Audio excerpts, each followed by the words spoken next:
le thème de mon message, alors je ne sais pas si ça apparaît, oui voilà, c'est formidable. Voilà, le thème c'est prendre le temps afin de ne pas en perdre.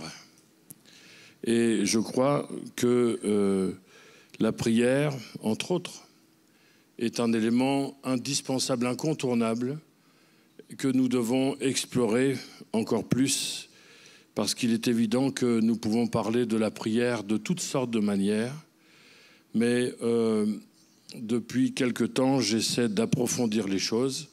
Donc nous verrons 3 thèmes donc ce matin, prendre le temps afin de ne pas en perdre, et d'ailleurs prendre le temps de prier. On ne fait pas que de perdre du temps quand on ne prend pas le temps de prier, mais déjà on va se limiter à ça. Demain soir, Dieu voulant, nous verrons ce qui doit accompagner la prière.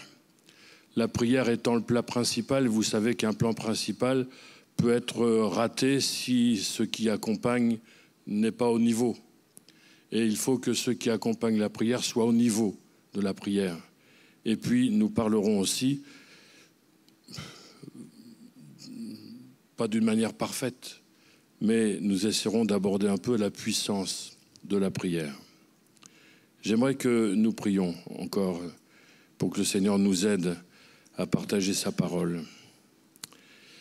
Seigneur, c'est de tout notre cœur et simplement que nous te demandons ta grâce, l'onction de ton esprit pour partager ta parole et pour la recevoir.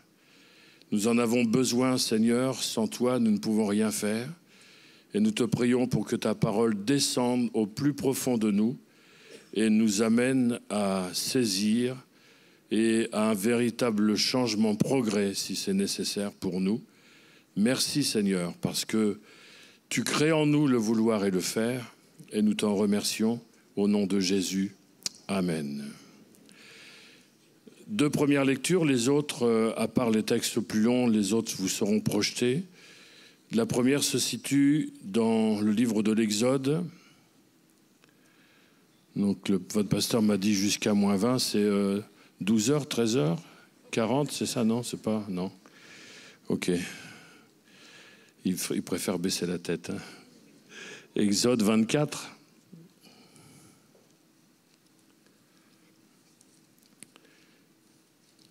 Nous lisons au verset 15. Je vous apporte les salutations de vos frères et sœurs de l'Assemblée de Bruxelles et de l'équipe pastorale. Ils vous saluent en Jésus. Actuellement, il fait aussi beau qu'ici. C'est un miracle.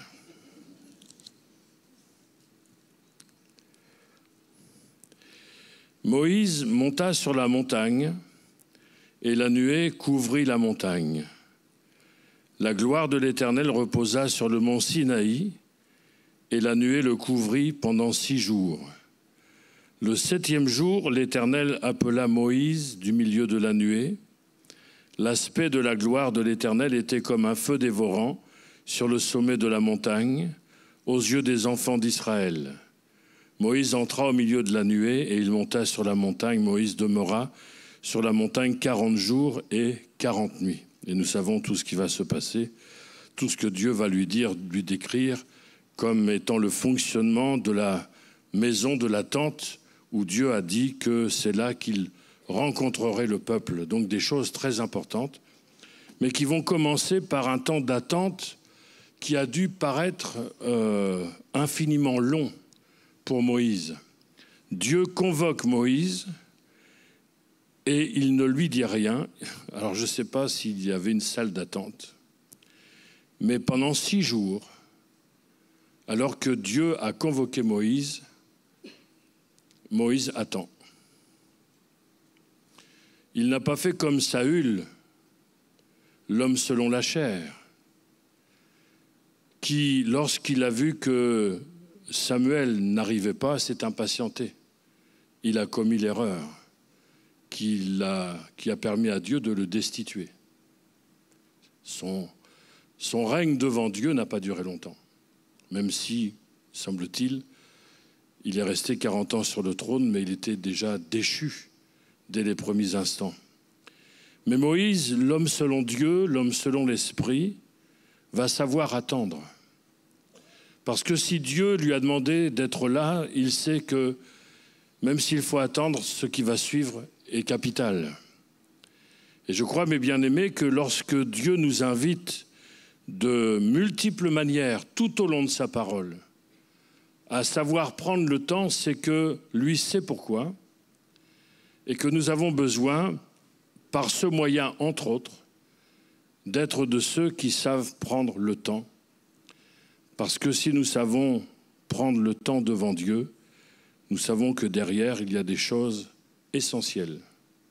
Pas des choses mineures, mais des choses essentielles, c'est-à-dire incontournables, sans lesquelles il y a quelque chose qui ne fonctionnera pas. L'Évangile selon Luc, chapitre 10. Merci de faire encore l'effort, de tourner quelques pages, d'appuyer sur quelques smartphones digitaux. Vous savez, le bénéfice d'avoir une Bible, c'est quand il fait chaud, vous pouvez faire un peu d'air. Avec le smartphone, c'est déjà plus délicat. Luc chapitre 10, verset 38.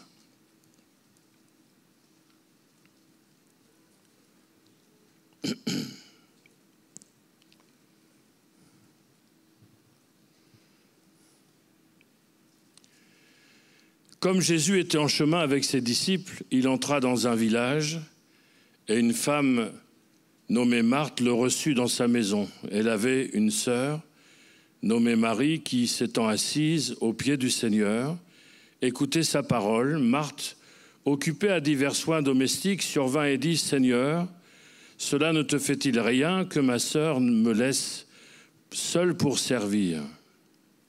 Je suis sûr que jusqu'à ce moment-là, il y a des bien-aimés qui ont dû se dire « Ouais, t'as vu, hein, Jésus, il te dit de m'aider, hein.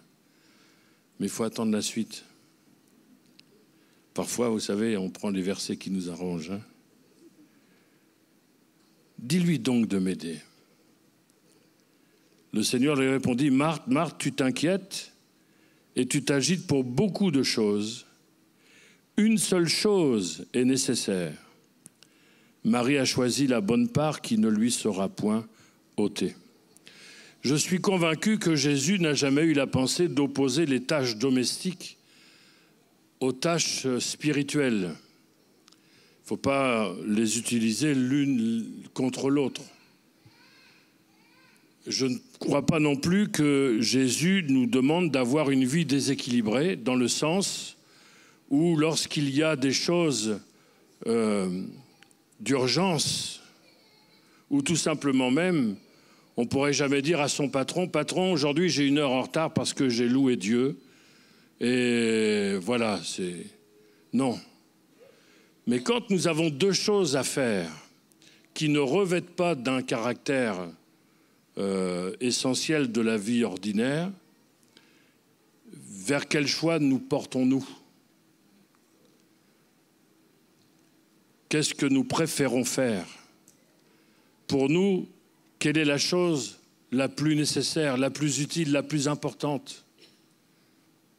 J'ai rarement entendu dire, vous savez, je ne peux pas aller à la fête ou avoir ce rassemblement entre amis parce que je vais prier. Mais on a souvent entendu, bon, je ne vais pas prier parce que mes amis ont fait une fête. Alors, une fois, ça peut passer. Mais quand ça devient l'habitude, il y a un problème. Ou le problème va venir. Dans le texte grec, ce qui est nécessaire, c'est ce dont on ne peut se priver. Indispensable, il y a même une pensée d'urgence. Jésus est en train de dire, il y a une urgence à se tenir devant moi. Connaissant les évangiles, nous savons que ce qui va bientôt arriver dans cette famille va prouver qu'il y avait quelque chose de nécessaire. Parce qu'ils vont passer par une épreuve terrible. La maladie, la grave maladie et le décès de leur frère. Et ce qu'on remarque, c'est que ce que Marthe et Marie sont dans la vie ordinaire, ils vont être pareils dans l'épreuve. On ne se fabrique pas une vie spirituelle quand on est dans l'épreuve. C'est-à-dire qu'on prie dans l'urgence. Mais on n'a pas pris l'habitude de prier. Et on ne connaît pas le Seigneur dans la prière. On le connaît uniquement dans l'urgence. Et forcément, quand on n'a pas pris le temps, on en perd. Parce que le temps qu'il faut pour connaître la présence de Dieu et savoir comment il agit, c'est autant de temps de perdu. Surtout quand l'épreuve est terrible.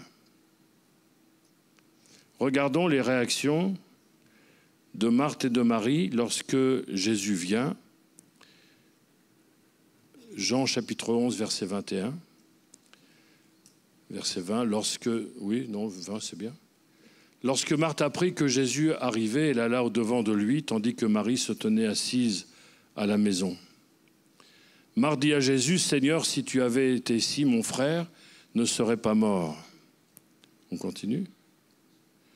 Lorsque Marie fut arrivée là où était Jésus et qu'elle le vit, elle tomba à ses pieds et lui dit, « Seigneur, si tu avais été ici, mon frère ne serait pas mort. » Mis à part la même phrase qu'elles vont toutes les deux prononcer, la différence se trouve dans l'attitude des deux sœurs. Marthe, quand elle voit arriver Jésus, déjà, Marie est encore assise. Elle est plus paisible. Elle a dans son cœur des choses, les mêmes préoccupations que sa sœur. Mais quand Marthe voit arriver Jésus, je dirais qu'elle le traite en vis-à-vis. Elle n'a pas du tout l'attitude de quelqu'un qui prie. Vous savez, quand on parle à Jésus, on prie. On ne parle pas à Jésus en vis-à-vis. Mais elle lui dit, si tu avais été ici, mon frère ne serait pas mort, point. Mais quand Marie arrive, on peut remettre la vue où il est parlé de Marie juste un peu avant. Lorsqu'elle le vit, elle tomba à ses pieds. Elle a pris l'habitude. Elle sait qui est Jésus. Il n'est pas juste là pour l'aider, la secourir, mais elle a encore l'attitude de l'adoration, de l'adoratrice. Et je suis convaincu que les mêmes mots n'ont pas été prononcés de la même manière. Parce qu'on ne parle pas à Jésus en vis-à-vis comme un reproche. Seigneur, finalement, c'est de ta faute. Et combien de bien-aimés qui peut-être, je dis bien peut-être, on ne peut jamais faire de généralité, mais qui, dans l'épreuve, la première réaction, c'est de faire des reproches. On ne le dit pas comme ça. Mais on traite un peu Jésus comme le vis-à-vis, comme celui qui aurait dû. Mais Marie est encore, elle n'est même plus assise aux pieds de Jésus, elle est à ses pieds. Elle tombe à ses pieds. Elle adore le Seigneur. Dans une douleur profonde. Et elle s'attend au Seigneur. Elle s'attend au Seigneur. Et c'est à partir de ce moment-là que Jésus va déclencher les choses. Il va falloir que Jésus parle à Marthe pour lui rappeler, ne t'ai-je pas dit que si tu crois, tu verras la gloire de Dieu. C'est à Marthe qu'il le dit, parce que Marthe, pour elle, l'affaire est terminée. Quand Jésus dit ôtez la pierre, oh, il sent déjà. Pour elle, c'est fini. Elle ne discute plus, elle ne s'attend plus à rien. Pour elle, c'est bouclé. Allez, la pierre est là. On va mettre quelques fleurs et on s'en va. On va boire le café, on s'en va. Bon, ça, j'ai un peu rajouté, je vous l'avoue. Mais pour Marie, elle n'ajoute rien. Elle s'attend au Seigneur. Et le Seigneur va manifester sa gloire dans la vie d'une personne qui avait su prendre le temps, qui a vécu la même épreuve, mais différemment. Nous sommes souvent les premiers perdants à ne pas savoir prendre le temps. Il y a bien des choses qui changeraient au fond de notre cœur et dans notre vie si nous savions prendre le temps ou un peu plus de temps. Genèse chapitre 16, verset 1er.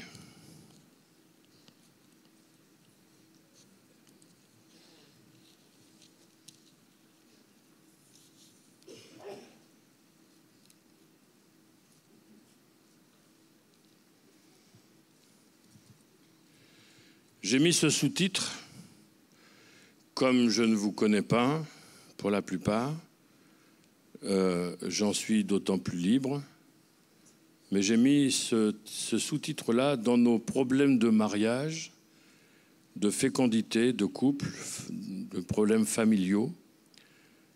Le monde ne manque pas d'alternative à la volonté de Dieu. Et on voit bien que dans le récit que nous allons lire, il y a eu une alternative qui n'est pas venue du cœur de Dieu, mais qui est venue du cœur de Saraï. Et dans ce récit, on ne voit aucune trace de la prière. Genèse chapitre 16, verset 1er. Saraï, femme d'Abraham, ne lui avait point donné d'enfant. Elle avait une servante égyptienne nommée Agar. Et Saraï dit à Abraham, « Voici l'Éternel m'a rendu stérile. » Voilà, il n'y a même pas de discussion. Dieu est encore au banc des accusés. « Viens, je te prie, vers ma servante. Peut-être aurai-je par elle des enfants. » Abraham écouta la voix de Saraï.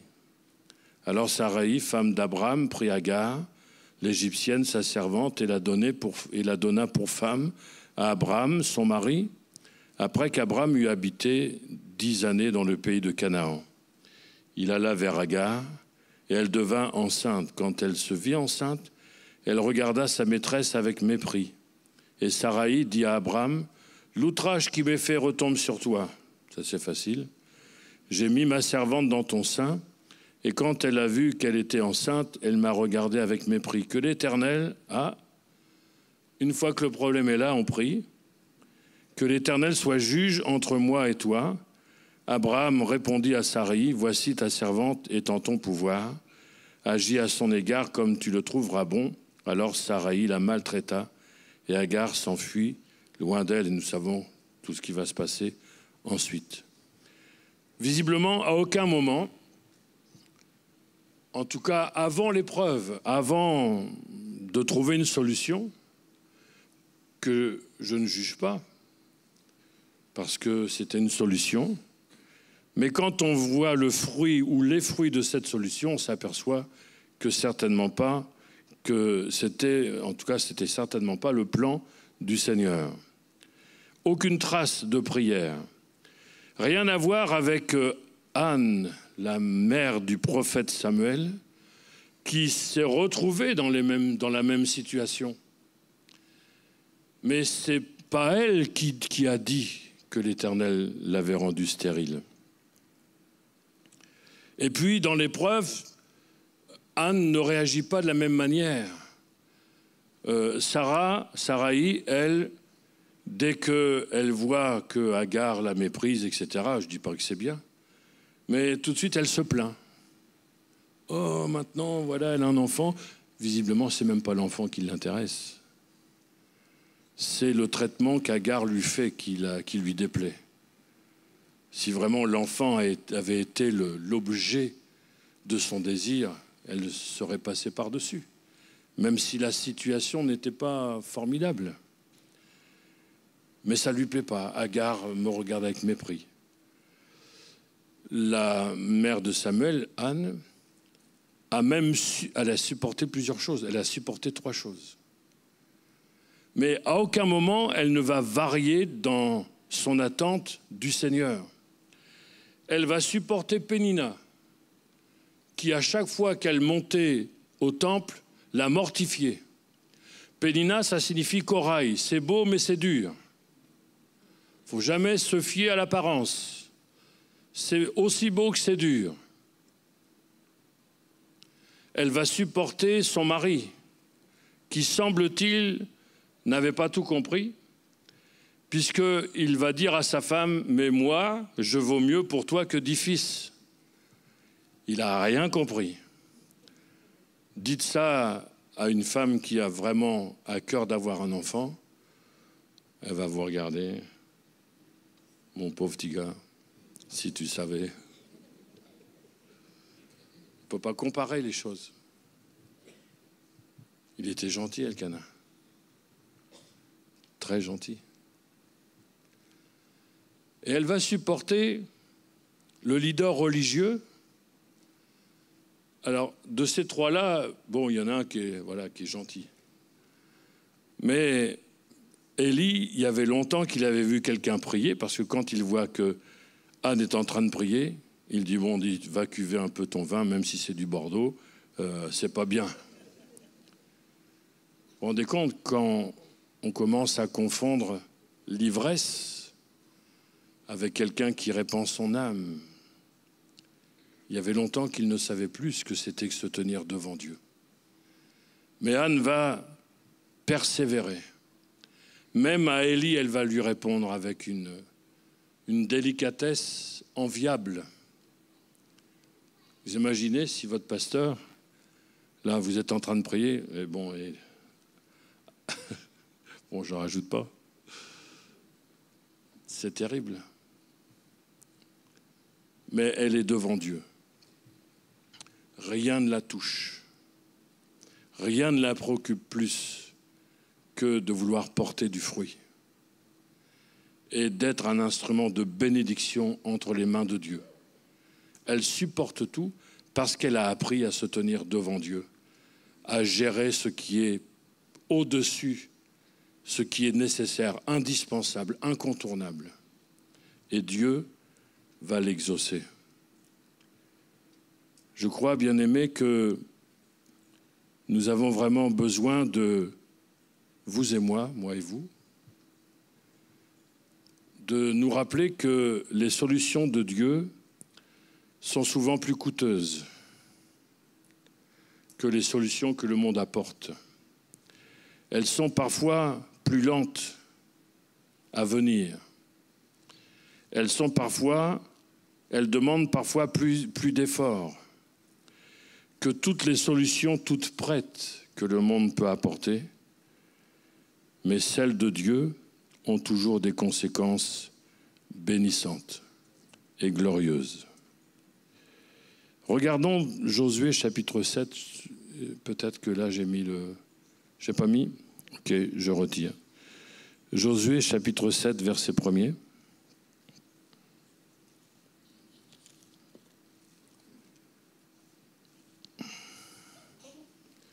Josué chapitre 7, verset 1er.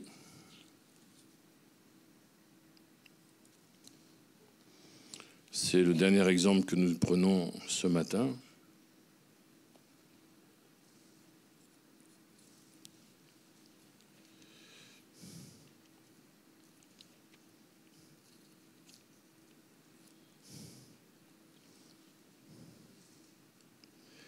Les enfants d'Israël commirent une infidélité au sujet des choses dévouées par interdit. Akan, fils de Carmi, fils de Zabdi, fils de Zérak, de la tribu de Juda, prit des choses dévouées, et la colère de l'Éternel s'enflamma contre les enfants d'Israël. Josué envoya de Jéricho des hommes vers Haï, qui est près de Beth-Aven à l'orient de Bethel. Il leur dit, montez explorer le pays. Et ces hommes montèrent et explorèrent Haï. Ils revinrent auprès de Josué et lui dirent, il est inutile de faire marcher tout le peuple. 2 ou 3 000 hommes suffiront pour battre Haï. Ne donne pas cette fatigue à tout le peuple, car ils sont en petit nombre. 3 000 hommes environ se mirent en marche, mais ils prirent la fuite devant les gens d'Haï. Les gens d'Haï leur tuèrent environ 36 hommes, et ils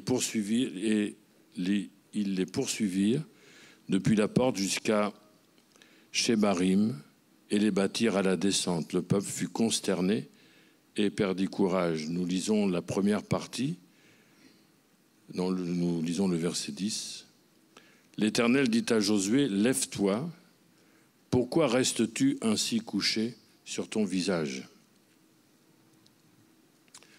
Si nous faisons la comparaison entre Jéricho et Haï, les deux premières villes que le peuple d'Israël a voulu conquérir du pays de Canaan, on voit que la préparation n'est pas du tout la même. Au chapitre 6, nous savons comment Dieu va décrire point par point comment il faut s'emparer de la ville de Jéricho. Et quand on arrive à la ville d'Haï, on s'aperçoit que là, il n'y a aucune préparation. Même, on va dire, c'est pas la peine de prendre tout le monde. C'est-à-dire que quand on surfe sur un certain succès, on finit par croire que le succès va venir tout seul et qu'on n'a plus besoin de combattre beaucoup, sous prétexte qu'on connaît Dieu, puisque la dernière fois, on a triomphé. Donc, Dieu va faire une photocopie, une copie du premier succès, puis ça va marcher. On peut même se débarrasser de quelques combattants. Quand un leader religieux pense qu'on peut voir l'Église triompher, même s'il y a de moins en moins de gens qui prient, c'est qu'on a, comme il est dit, on a amorcé la descente, ils les bâtirent à la descente. Quand on descend, on est vaincu. Et donc, il est important pour nous, bien-aimés, que nous puissions non pas penser que toutes les victoires nous sont acquises, même si nous ne combattons pas. Je ne connais pas la vie de votre Église. Sur Bruxelles, nous avons un problème que j'ai rencontré dans les différentes églises où j'ai pu exercer, où les réunions de prière, surtout par rapport au culte, sont terriblement désertées. Et le temps que ça ne changera pas, il ne faut pas nous attendre à grand-chose. Même si parfois, nous pensons que ce que nous avons, c'est bien. Mais ça veut dire quand même que Dieu peut faire, comme il est dit dans Éphésiens, il peut faire infiniment au-delà de ce que nous demandons et même pensons par la puissance qui agit en nous. Si ce que nous avons est bien, ce que Dieu est capable de faire est encore bien meilleur, est encore plus grand, est encore plus profond, est encore plus durable. Et donc, à la ville d'Haï, si Josué avait prié, s'il avait demandé à Dieu quelque chose, Dieu lui aurait dit, on va attendre, il faut d'abord régler un problème. Mais il y a des choses, alors je ne pense pas être le seul, mais parfois je me dis, mais pourquoi Seigneur, tu ne me l'as pas dit? Il y a des choses, je me dis, mais pourquoi tu ne m'as pas prévenu? Mais j'y pose de moins en moins la question parce que peut-être qu'il me dirait, c'est parce que tu n'as pas pris assez de temps devant moi. On dirait, tant qu'on n'a pas posé la question, on n'a pas la réponse, mais quand même, je me demande si ce n'est pas un peu ça. Quand Josué va commencer à prier, c'est trop tard. D'ailleurs, Dieu lui dit, « Pourquoi restes-tu ainsi couché sur ton visage, une fois que le mal est fait ?» Et quand on compare le nombre d'Israélites qui composaient le peuple, on peut se dire, sans mépriser le nombre de victimes, que c'était peu par rapport aux centaines de milliers. 36. Mais pour Josué, et ça c'est une réaction très saine, la moindre défaite était inacceptable. Et parfois je me dis qu'il y a des défaites que nous pouvons enregistrer, mais qui finalement ne nous choquent pas tant que ça. Bon, on a perdu quelqu'un, on a perdu une âme, bon, il en reste quand même quelques-unes. Je ne dis pas qu'on dit ça comme ça, hein, mais la vie est ainsi faite que parfois on peut passer à côté. Et j'aime bien, moi, cette réaction-là. Il y a des milliers de personnes. Ils partent à 3000. Il y en a un peu plus d'1% de pertes. Mais pour Josué, c'est inacceptable. Et c'est une bonne chose quand on n'accepte pas la défaite, aussi petite par rapport au reste soit-elle. J'aimerais faire la comparaison avec David. Vous savez, les Philistins ont attaqué David à 2 reprises, juste après qu'il ait reçu la 3e onction. Pas l'extrême, mais la 3e. Vous savez que David a été oint 3 fois derrière les brebis pour conduire Juda et ensuite pour conduire tout Israël. 3 onctions.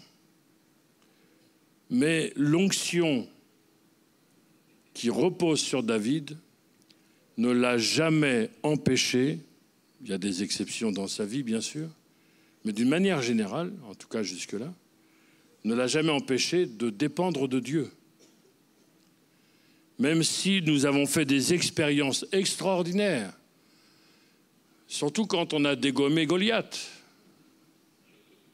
Ce n'était pas une petite victoire. On a supporté un roi déchu, l'homme sans onction.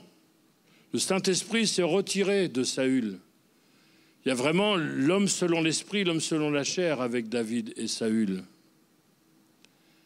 Mais David sait qu'il faut se tenir devant Dieu. Et regardons ce qui est dit dans 2 Samuel chapitre 5, verset 19. Donc les Philistins viennent juste après la 3e onction. Il ne faut pas s'étonner que le diable remue quand on est rempli, renouvelé par le Saint-Esprit. Il ne faut jamais s'étonner de ça. David consulta l'Éternel en disant « Monterai-je contre les Philistins? Les livreras-tu entre mes mains ?» Et l'Éternel dit à David « Monte, car je livrerai les Philistins entre tes mains. » Au verset 22, les Philistins montèrent de nouveau. À peine le temps de souffler, ça recommence. Il y a des moments comme ça dans votre vie. C'est une question, hein. Donc quand on pose une question, on répond à la question. Vous avez des moments comme ça où parfois on a l'impression que on est la cible. Pas une, mais la cible. Il y a des moments comme ça. Les Philistins montèrent de nouveau et se déployèrent dans les vallées des Réphaïm. David n'a pas fait comme Josué en disant « La fois dernière, on a fait comme ça, on recommence. » Non. David consulta l'Éternel et l'Éternel dit « Tu ne monteras pas, donc pas comme la dernière fois, mais tu vas arriver sur eux vis-à-vis des mûriers, tourne-les par derrière et tu arriveras sur eux vis-à-vis des mûriers. » On continue, normalement. Ah non, c'est pas celui-là. Donc il manque la suite. Alors je vais vous la dire, la suite vous la connaissez. Et quand tu entendras un bruit de pas sur la cime des mûriers, là tu pourras y aller. Quand tu entendras un bruit de pas sur la cime des mûriers. Un mûrier, c'est pas très haut, mais un bruit de pas sur la cime des mûriers, il ne faut pas avoir des boules qui est, hein. Ça voulait dire que David avait appris à discerner la voix de Dieu. Parce qu'il se tenait devant Dieu. Et la victoire a été éclatante, complète. David a su se tenir devant le Seigneur. Alors j'aimerais conclure avec quelques citations. Je ne vais pas vous dire à chaque fois que quelqu'un dit, puisque c'est une citation. Le temps économisé sur la prière est du temps perdu. Je fais une petite pause entre chaque pour que nous puissions permettre au Seigneur d'examiner notre cœur. Parce que j'ai remarqué déjà dans ma propre vie, que tenir une vie de prière patiente, conquérante, c'est un combat permanent. Je ne connais pas quelqu'un qui puisse dire, moi, le combat dans la prière, facile. En tout cas, moi, je ne connais pas ça. Maintenir une vie de prière qui porte du fruit, pas simplement pour nos besoins, mais qui font bouger les ténèbres, qui les secouent et qui font avancer le royaume de Dieu. Ce combat-là, il est terrible. Et on le remporte pas comme ça. Les hommes qui prient sont essentiels à Dieu pour réaliser ses plans. Les secrets, les conseils et la cause de Dieu n'ont jamais été confiés à des hommes ou femmes, sans prière. Je répète, les secrets, les conseils et la cause de Dieu n'ont jamais été confiés à des hommes sans prière. Les seules limites de la prière sont celles de Dieu. Partout où Dieu peut aller, la prière peut y aller. Il n'y a pas de solution ou de problème trop grand pour le pouvoir de la prière. Que le Seigneur nous bénisse et que sa parole soit efficace pour changer notre vie de prière, notre relation et notre communion avec notre Seigneur. Amen. Je vais prier. Merci en effet, Seigneur, de permettre que ce flot de paroles ne reste pas sans effet, mais que tu nous conduises plus loin avec toi, parce que tu as dit que tu bâtirais ton Église. Et tu as promis à l'Église que les portes du séjour des morts ne pourront l'emporter sur elle. Donne-nous d'être des hommes et des femmes qui se tiennent à la brèche et avec lesquels tu peux construire ton royaume. Au nom de Jésus. Amen.